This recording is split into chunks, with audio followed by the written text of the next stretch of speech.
TOA community, welcome back to the channel, everybody. Robert Linkle with trainingtheolderadult.com, and this is Wednesdays with Robert, episode number 3.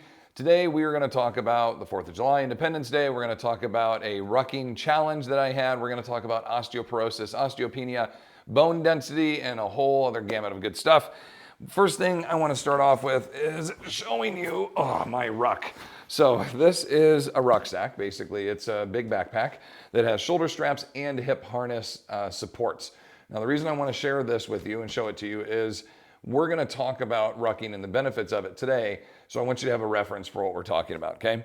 There's a group out there, a company out there called Rucking Challenges, and every month they send us a new patch, and there's a ruck challenge to go with that, and it changes every month, and there's themes and all that. So the way that this was introduced to me, this is my bladder, by the way, my water bladder that I go with in my little drink, my Camel Pack. The way that it was introduced to me, the weights go in here, okay? But the patch that you are pursuing for the month goes on the inside of the ruck while you are rucking. And then when it's over with, you would remove it from here. You've now earned it. And then you would place it on the outside of your ruck. And you would ruck with this one in place there for the whole month until you earned the new one. In this one, when we did Ruck to Remember last month, it was Ruck to Remember in honor of someone who served. My father, who just passed at the time that I got this, did serve in the Army, and so I did the ruck in his honor and decided to leave this on my ruck for a full calendar year. So this one's gonna stay here, but I'm gonna keep doing my new rucks and earning those patches, and I'll replace them on the inside. I have another video on this channel that goes deep into rucking gear. I have all my gear laid out. It's about, I don't know, a 20-minute video, and I go through all of it. So if it's something from hiking sticks to boots to what underwear I wear, all of that stuff, because chafing is a real thing, proper socks and Pro Glide and like all that stuff, all those things from glasses and hats and new skin, and we dive into it all. So if you want more on rucking and gear, please go check out that video. We'll see if I remember to, I will hyperlink it in to the description. Okay. So with all that said, yesterday was the 4th of July, and here was the challenge that I did. It was rough. Oops. All right, gang, here we are. Last little bit, 1772. The hardest thing, one of the hardest things I've ever done was keeping this pace all the way through this. 4 hours and 28 minutes. We're about to see our pace here. It was rough. My legs are killing me and my feet hurt, but it was awesome. 1775. Sorry for the camera moving so much. 1776. There it is. 428. 428. 1776. 4 hours. 28 minutes. Happy birthday. Old glory, baby. Old glory, baby. Happy birthday, America. 247 years old. And then this is Keegan. Keegan recorded this for me. Oh, that's actually the deer. That's the deer that I saw at Chris's house. That's funny. I thought I patched that on there. Anyhow, so this, basically this description is a experience that I had in this challenge to go the 17.76 miles. I train on a Tuesday, Thursday, Saturday schedule for rucking. Tuesdays, I typically do a little bit shorter distance, but heavier load. Thursdays, I go a lighter load, but I go a little further distance. And then Saturdays, I do that same load and I go even further. So an average week would look like 5 miles on a Tuesday, 7 miles on a Thursday, 10 miles on a Saturday. That's pretty common. I do that probably 3 out of the 4 weeks out of the month, okay? And that's kind of home base for me. I'm getting right around 22 to 25 miles a weekend, okay? And that gives me about 100 a month. And I'm super comfortable there. That's something that I took a long time to build up to. So when we introduce this to all of you, don't feel like those are numbers you have to go and pursue. I literally started with a mile on Tuesday, a mile on Thursday, and then I did like a 2 or a 3 miler on Saturday. And I did that for months until I started to adjust weight and get in better shape and start going further and further and further. But remember, this is what I train for. This is my sport, okay, my version of that. So in all of this, I'm going to reference an article that I wrote because it gives you a little bit more detail, but we're also going to get into other research articles on this too, where we look at the value of rucking and what it does, and we'll talk about all the science in that. But this one in particular, this article, I kind of break down into here, why are we doing this? How do you implement it? And then what are the progressions and such? So we talk about different loads. The load for rucking is very simple. There's a couple different ways that we've seen it, but the best one that I found is just 10% of your body weight, okay? I'm 240 pounds, 250 pounds, so 10% of that, 25 to 30 pounds, right around in there is kind of my home base. I think that works out great, okay? If you're 100 pounds and you're taking 10, if you're 300 pounds and you're taking 30, either way, work capacity load is almost on every time. Mostly everybody can carry 10% of their body weight at any given time, okay? So that's a great place to start. The question comes up to what's like, where do I build that up to? I would say about 20% is about as heavy as you need to go. I've seen individuals who are like, oh, I did a ruck this weekend with 80 pounds. And I'm like, why? Like, why would you do that much? There is a point where you're deadlifting so much weight that your posture and your technique can't maintain. You're super strong, overly strong for your technique. So you can do it, but your posture is really poor and you're probably going to cause more damage than good. Same thing with rucking. I can carry 80 pounds and go for a long ruck, but is my posture going to be good? Probably not. More than likely, I'm going to start rounding forward. I'm going to start countering and leaning into the load because it's too heavy for me to stay upright and to build my posture strength around. So the goal is not to go super heavy and have this impressive number to come back and report. The goal is to have a light load, a light to moderate load that you can carry for a very long distance, okay? And if you get up to the point where you can do 15, 17, 18, 20 miles, that's fantastic. That's kind of the goal here, is to be able to do that 2 or 3 times a year and then have some regular training, routes that you do and regular routines that you normally do. So right around 10%, good. And I want you to remember, let's say you're 150 pounds and you're carrying 15 pounds with you, right, while you go out on your ruck. If you're taking 15 pounds with every step, okay, so you're at 15, 30, 45, 60, 75, 90, we just cleared 105 pounds in 10 steps.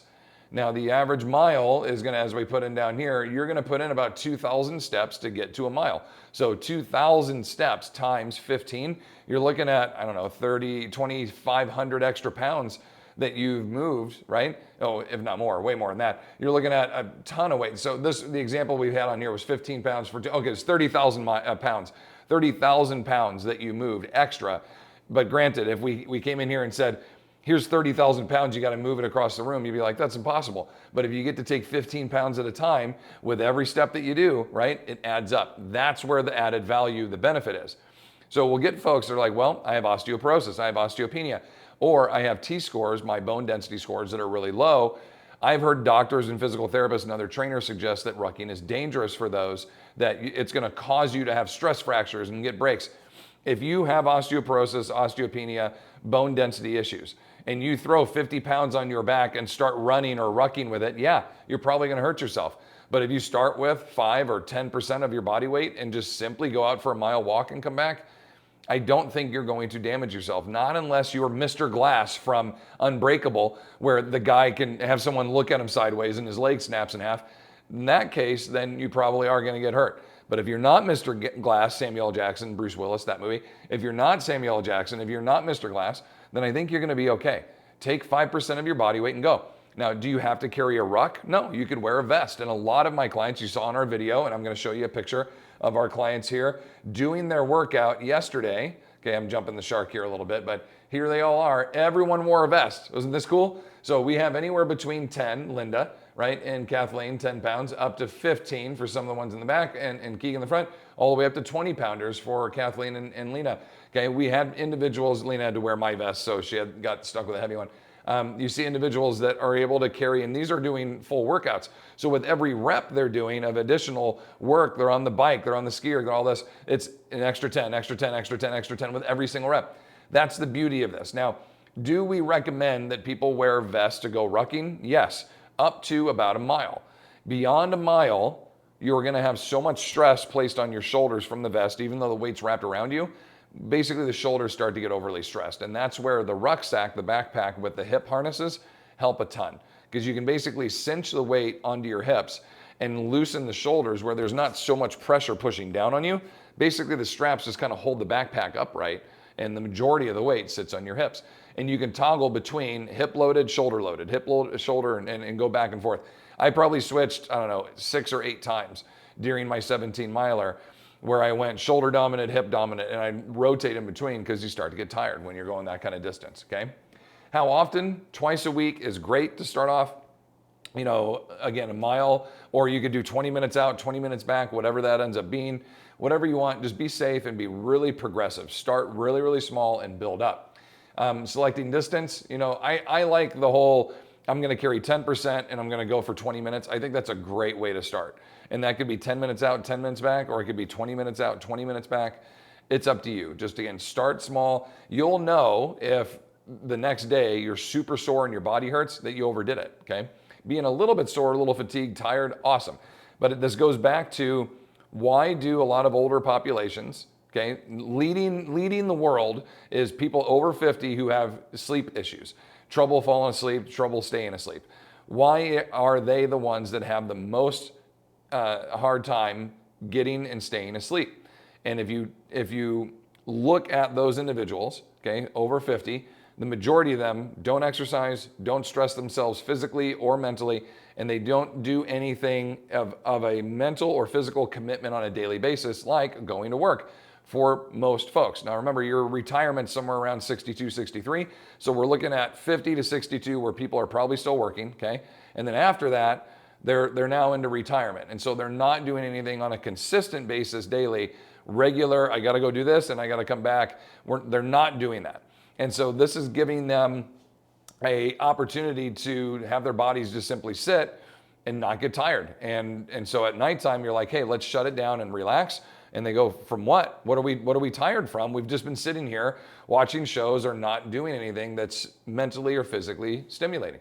So if you get out and start walking and rucking, challenging yourself on a daily basis, I bet you're going to start sleeping better. And you'll probably want to start eating a little better to fuel your body to perform better. And you'll probably hydrate a little better, because it's hot when you go and your body works hard and you want to hydrate and drink water.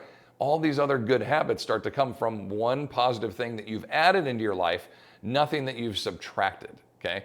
And that's the key to making positive change, is adding in new good practices in your daily life. And the ones that are maybe not so good for you simply start to fall off. Okay, if I'm really making this effort to eat and sleep and exercise and do well, then I don't want to self-sabotage myself by eating ice cream every night. If that's a practice you do, maybe a couple of nights a week, you stop and you don't. And then eventually you don't at all, but once or twice a month. And eventually you don't do it at all. You just start being happy doing all these other things that you're doing. That's kind of the intention. Along with this article, I give you a good progression. So if you have always wanted to start to ruck, here's your chance. Week 1, 10%, about 2 sessions per week, okay? And they should be at least 48 hours apart. So Monday, Thursday is one of my favorites. That's 72 hours apart, but I really like that split, okay? And then how far do you go? A mile total, or 20 minutes, whichever one you want. Doesn't matter to me, just go, okay? But this progression, week after week after week, kind of builds you up to a point where you're gonna carry, up to maybe 25 or 30% of your body weight after 3 months, and you're gonna go up to 3 or 4 miles, okay? Start to seek hills, start to do some stuff. And we also suggest some resistance training in there. See the little schedule here at the bottom, doing some mobilities and some full body strength training while you implement that in, okay? Now I want to also give you some more information in the equipment. We talk about headlamps and snacks and foods and any other rucking tips, some other stuff that I put in there, okay, and give you some ideas, some exercises, some of the ones I like the most. So when the day is done, one of my favorite things to do is review all my stats, and I think this is where a lot of you will find consistency in this, and it's very fun and it's self-challenging, because this isn't a sport where you're like, hey, the Michael Jordan of rucking is blank. Like, it's nothing that's placed on television. There aren't posters of professional ruckers that young kids are looking up to, at least none that I know of. Like, the sport, it's more of just an activity. It's not like, here's Tiger Woods, right? And here's Clarissa Gump was my hero growing up. She was an Olympic weightlifter. So I had a poster of her in our weight room. It's not Arnold. It's not Sly. It's not Troy Aikman. It's not, Steve Young. It's not these names of people that you're like, well, of course, that would make sense. They would have that person's poster up on their wall. So what do we have to do to motivate to try to get better at this being our sport? You start to self-reflect basically, and you have to look at your distances, your splits and such, and say, how can I improve myself? Who do I want to be like? I want to make myself into a poster catalog, caliber athlete on a recreational level, where someone would look at this that knows the sport well and go, that's awesome. Okay. And that's a goal of mine. Number one goal has been, can I do 12 miles in 3 hours? That's a military standard. They need you to be able to ruck 12 miles in 3 hours or less. And if you do that, you can qualify to go on to whatever the next level is, right? I've attempted it 3 times, wasn't even close the first time. The second time I was like 8 minutes, and this last time I still had 5 more miles to go, but I missed it by 1 minute and 7 seconds. So I'm pretty sure if I only had to do those 12, I could have sprinted out, the end there, knowing I didn't have 5 more miles to go, okay? But the beautiful part of this is all done via your smartwatch or any smart technology. You hit go, and it'll track you as you go. It shows me the whole map afterwards, everywhere I go. The workout time, 4 hours and 30 minutes.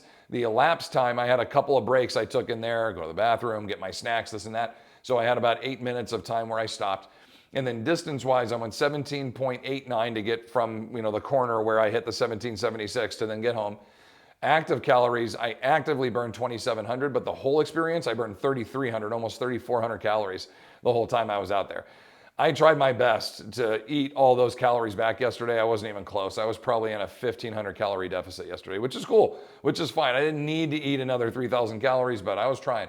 Elevation gain 1,300, not great, not terrible. Average heart rate 128. I was cranking, guys, because I was going at a 15:06 minute pace, which for me is damn fast. I needed to do 15, right, average to get that 12 miler, and I was at 15:01.4 or something like that. Like I was literally 1.5 seconds slow every mile for 12 miles, and that's how I missed it. It was actually a little bit less than a second. But anyway, or actually, no, it was like 4 seconds. Anyway, I'm not great with the math of it. I was damn close. I'm going to get that one. You'll see another report on that someday.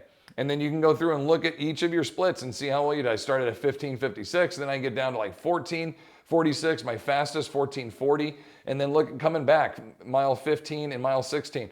14:39, my 15th mile was my fastest one. Like those kinds of things. You can see the light at the end of the tunnel, and you're like, we can do this. Now, mind you, you're not allowed to run. I mean, you can, right? But in the world of rucking, it's can I go as fast as I can without actually running, or else I would be running with weight on my back. Different ball game. So anyway, these are super fun. I hope you give it a shot. I know we just spent 18 minutes talking about rucking, but there's such good value here, okay? Such good value from Go Ruck. Cardio benefits from rucking to help reduce blood pressure and inflammation, improve sleep quality and brain function, and strengthen bone density. They have an entire research project that they did in-house with a whole bunch of individuals over, I think it was 16 weeks, and they saw that they all decreased their blood pressure, they decreased their body fat, they decreased their stress, they improved their sleep, and they lost 0 muscle mass. It was like 0.01 loss for muscle mass, which a lot of people think if you're going to do a lot of cardio, only cardio, then you're probably not going to maintain or build muscle mass. Well, this showed they didn't lose it, right? They didn't lose it at all. But they weren't lifting weights on a daily basis. What they were doing was simply stressing their bodies via a ruck. So you're not going to lose muscle mass necessarily. Will you gain it? Not necessarily either, because you're not doing a big enough range of motion with a heavy enough load to tear muscle fibers in a good way to make your muscles get any stronger or bigger. But what it does do is place a ton of stress through your bones. And that's where the osteopenia, the early onset of bone softening, and then osteoporosis, the full softening of bones, where it becomes such a valuable component. So what I loved about this research article was long-term exercise use using vests, okay, to prevent bone loss, and they looked at the hips directly for postmenopausal women. So premenopausal women are going to have testosterone and estrogen in their body. They start to lose testosterone. They go through menopause, they lose estrogen. What are the 2 hormones that help you build and maintain bone density the most? You guessed it, testosterone and estrogen. So if those 2 are now gone, right? We have basically, women are 3 times more likely than men to get bone density issues in life. So if we have now the most susceptible group of all people Postmenopausal women, 3 times more likely, and all of your hormones are gone that really help you build bone density, okay? At least the natural production of them have stopped. Now we're going to say, let's give you all vests. Let's train you for an extended period of time and see how everybody's bone density did. And at worst, people in the group didn't lose bone density. That was at worst. The majority of them improved and or had slight gains across the board. So this dove into a pretty good, 5-year plan. They went here and showed like a significant improvement with a lot of these folks. And there were even more. There are further research articles on these. The military has a whole bunch where they go into and they look at bone density and posture analysis for their different ruck loads or weight carries that they have to do. The military has a standard ruck of like 45 pounds. My numbers, I'm not remembering them exactly. It's been 10 years since I've seen this. But it's like the basic one is like 45 pounds. The intermediate is like 90 pounds. And then the advanced is like 130 or 140 pounds, something significant. Where like they're carrying a whole nother human being on their body. And they were showing diagrams of individuals that were in Iraq and or Afghanistan. It was like Iraq war 1990 and up research. Okay, so it was 30 something years they had from 2 different wars, significant wars, and looking at these soldiers and the amount of load they carry. When they would go on like regular daily patrols, they would have about 45 pounds of gear on them. And then if they had to transfer somewhere and then come back, they would take like 90 pounds of gear. And then if they were moving to a whole new location and staying there for an extended period of time, that's when they had the big one, like the 140 pounds or so, because they had to carry everything that they needed. Now imagine you're a 180 pound, grunt working in the Army. And it's like, hey, we're changing bases today. I need you to take 90% of your body weight, load it onto your body, and Sherpa that shit off, 8 miles to a new mountaintop base that we're going to now defend. And by the way, fight while you're doing this. Anyhow, what our veterans and our military do, I can never say thank you enough. So all of you vets out there, everybody that's currently serving and has served, thank you from the bottom of my heart and from my family's heart. From family members like my dad that served, like my grandpa that served, I am proud to say those individuals are in my family, in my life, and it's an honor to be able to tell people about them and the great things they did. Very close friend and good client of mine did research on my grandpa. I never got to meet him. He passed before I was born, way before I was born. And basically I brought all of his medals to him and showed all the stripes and the pins and all the stuff they put on his uniform. And my client was a full bird colonel in the Army, and he went back and looked him up and came back and he goes, Rob, your grandpa was a war hero. This guy did some amazing things, earned a Purple Heart, saving other people, had all kinds of other awards and such. It makes me very proud. Number one, I was named after him. And number two, that they, he and my dad both served and were able to, to represent and do good things for our country. Anyhow, I love and appreciate that. And the reason I bring you military examples is if these individuals are placed under those stressful situations and have to carry those significant amount of loads, right, and are still not seeing negative ramifications from that necessarily. There are lower back injuries for sure. There are excessive load injuries for sure. Okay, that definitely comes up. When you're looking at individuals that are carrying the moderate loads over periods of time, they showed significant benefit in them doing so. So when you look at that and you're like, okay, carrying load for the military at lighter loads was very beneficial. Where they got injured was when they were overloading these bodies, okay? For a 240 pound individual to carry 130 pounds, my frame is built to be able to handle that a lot more than someone who's at 90 pounds, 90% capacity, right? So my point from the very beginning was, if you're going to do this, you need to load appropriately. Start very, very light and gradually build up to a load where you're like, that was hard, but I'm not exhausted. It's not damaging my posture. It's not hurting me. Every time I go out, that means it's too heavy. And a lot of the vests and a lot of the rucks you can carry, you can have like 5 pound or with the vest, 1 pound or half pound plates that you can take out. You can get a 10 pound vest and just simply take out a couple of the weights, right?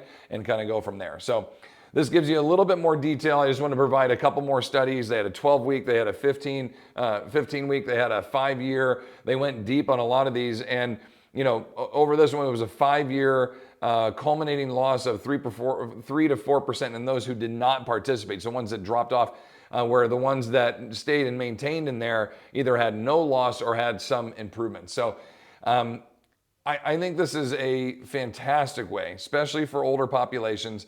I think this is a fantastic way for people to work on their bone density, continue to improve their cardiovascular health, and do all the good things for their body, mentally, physically, etc., all the way across the board from something you're already doing. If you're already able to walk and now you're just going to schedule walks and then carry a little load, win, win, win. I mean, you're checking them all off, okay? So again, I know kind of a long one today. I hope you enjoyed this, a little bit deeper look into what we do. Maybe not as dynamic or fun as some of the other ones I've done where I'm jumping around a little bit more, but this gives you some pretty good insight. I get asked a lot about rucking. I wanted to dedicate an episode to it. I want to leave you with this. With our group here and how well they did. This was a very, very fun, very enjoyable experience that we had with everybody on the 4th of July up here. Everyone wore their best. We had this awesome workout. We got to go through air bikes, battle ropes, slams, ski ergs, pivot point presses. Everybody got to cycle through the whole time. Just a little bit extra, a little extra 10, a little extra 15, a little extra 20 pounds as we worked our way through. Rocking the red, white, and blue in honor of America. I hope you all enjoyed today. Thank you all for being here. I appreciate you all so much. I hope you enjoyed the episode. Please check out the previous episodes 1 and 2. Episode 4 coming up next week. I will be broadcasting live from Las Vegas as we are there for the NSCA National Conference. I am a board of directors member. We'll be headed down there to experience our national conference in the heat of Las Vegas with all of our awesome NSCA family. I can't wait. I will see you all then. And until then, please continue to fight your good fight against sarcopenia. Hit subscribe, share with your friends. Make sure you ring that bell. Don't miss anything that we put up. Much love and appreciation to you all. We will see you next time. Peace.